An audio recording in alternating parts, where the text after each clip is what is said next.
महत्वाची बातमी आहे। वाल्मिक कराडला घेऊन एसआयटीचे अधिकारी बीड कोर्टात दाखल झाले। कराडवरील पुढील सुनावणी बीड जिल्हा सत्र न्यायालयात होणार आहे।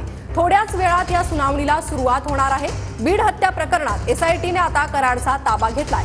काल मकोका लागल्यानंतर आज ताब्यात घेण्याची प्रक्रिया एसआयटी कडून पूर्ण करण्यात आली आहे। अधिक अपडेट आपण घेणार आहोत आमचे प्रतिनिधी सागर सुरवसे यांच्याकडून। सागर,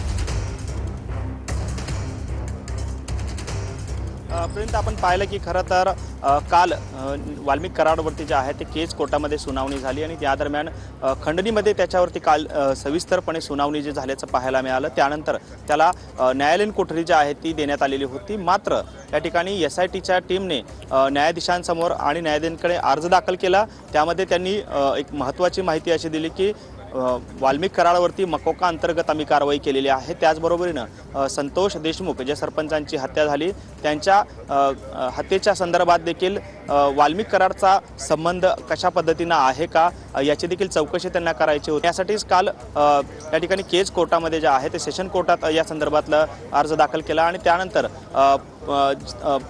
या ठिकाणी न्यायालयाकडून जे आहे त्या ठिकाणी त्याचा ताबा जो आहे तो देण्यासंदर्भातली प्रक्रिया जी आहे ती काल पूर्ण झाल्याचं आपल्याला पाहायला मिळालेलं होतं। आणि एकंदरीतच आपण पाहिलं की कालच्या या घडामोडीनंतर आज या ठिकाणी बीड कोर्टामध्ये जे आहे ते आता वाल्मिक कराडला जे आहे ते आणण्यात आलेलं आहे आणि केज न्यायालयामध्ये अटकेची प्रक्रिया जी आहे ती या ठिकाणी दाखवण्यात आलेली होती आणि या अटकेनंतर आता बीड न्यायालयामध्ये जे आहे त्या ठिकाणी हे संपूर्ण सुनावणी जी आहे ती यापुढची चालणार आहे। आपण पाहतो की वाल्मिक कराडला काही वेळापूर्वीच बीड कोर्टामध्ये जे आहे ते दाखल करण्यात आलेलं आपल्याला पाहायला मिळालेलं होतं आणि त्याच पार्श्वभूमीवरती आता या ठिकाणी आपण पाहिलं की थोड्याच वेळात सुनावणीला जे आहे ती सुरुवात होणार असल्याचं पाहायला मिळतं आणि एकंदरीतच या सुनावणीमध्ये कशा पद्धतीचा युक्तिवाद जो आहे तो दोन्ही बाजूने करण्यात येतोय आणि एकंदरीतच न्यायाधीश कशा पद्धतीचा निर्णय जो आहे तो पुढचा घेताना आपल्याला पाहायला मिळतील।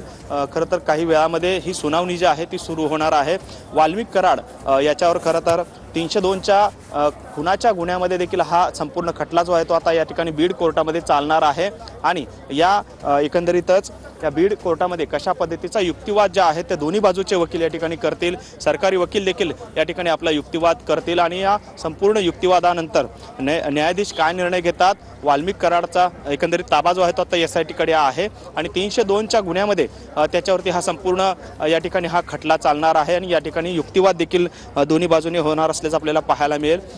तत्पूर्वी आपण पाहिलं की काही वेळापूर्वीच या ठिकाणी वाल्मिक कराडला जे आहे ते या ठिकाणी बीड न्यायालयामध्ये जे आहे आणण्यात आलेला आहे आणि या ठिकाणीच हा संपूर्ण खटला चालण्यात आलेला आहे। खरं तर हा संपूर्ण ही जे काही खटला होता हो हा केज न्यायालयामध्ये देखील चालणार नव्हता। मात्र काही कारणास्तव जे आहे ते वाल्मिक कराडला आता बीडमध्ये आणण्यात आलेला आहे आणि बीडमधील कोर्टामध्ये हा संपूर्ण खटला जो आहे तो चालणार आहे आणि या संदर्भातली सुनावणी आता काही क्षणातच या ठिकाणी सुरू होणार असल्याचं आपल्याला पाहायला मिळतं। मात्र तत्पूर्वी आपण पाहतोय की या ठिकाणी पोलिसांचा मोठा फौजफाटा जो आहे तो या बीड न्यायालयामध्ये दाखल झालेला आहे। संपूर्ण चोख बंदोबस्त या ठिकाणी लावण्यात आलेला आहे। आतून येणाऱ्यांना जाणाऱ्यांना पूर्णतः मज्जाव जो आहे तो करण्यात आलेला आहे आणि एकंदरीतच चोख बंदोबस्त ठेवून या ठिकाणी हा संपूर्ण खटला जो आहे तो आता काही वेळामध्ये सुरू होईल। खरं तर वाल्मिक कराड याच्यावरती सुरुवातीला 302च्या ऐवजी केवळ खंडणीमध्ये त्याच्यावरती हा संपूर्ण खटला काल सुरू होता। मात्र काल त्याला MCR मिळाल्यानंतर या ठिकाणी हा संपूर्ण 302च्या खटल्याचा एकंदरीतच 302च्या गुन्ह्यामध्ये आता वाल्मिक कराडची संपूर्ण ही सुनावणी आज पार पडणार आहे। त्याचबरोबरीनं मकोका देखील त्याच्यावरती लावण्यात आलेला आहे प्रणिता आणि त्यामुळे या संपूर्ण घटनेमध्ये वाल्मिक कराडचा 302च्या खुनामध्ये किंवा 302च्या घटनेमध्ये काही सहभाग कशा पद्धतीचा आहे एसआयटीचे अधिकारी जे आहेत ते कशा पद्धतीचे युक्तिवाद करतायत। कारण ज्या पद्धतीने एसआयटीने हा संपूर्ण तपास केलेला आहे जे पुरावे गोळा केलेले आहेत त्या आधारावरती आज कशा पद्धतीने युक्तिवाद केला जातो हे देखील पाहणं तितकंच महत्त्वाचं असणार आहे। धन्यवाद सागर तुम्ही दिलेल्या या माहितीसाठी। तुम्ही आमच्यासोबत असेच जोडलेले राहत। आणखी एक महत्त्वाची बातमी आपण बघतोय सध्या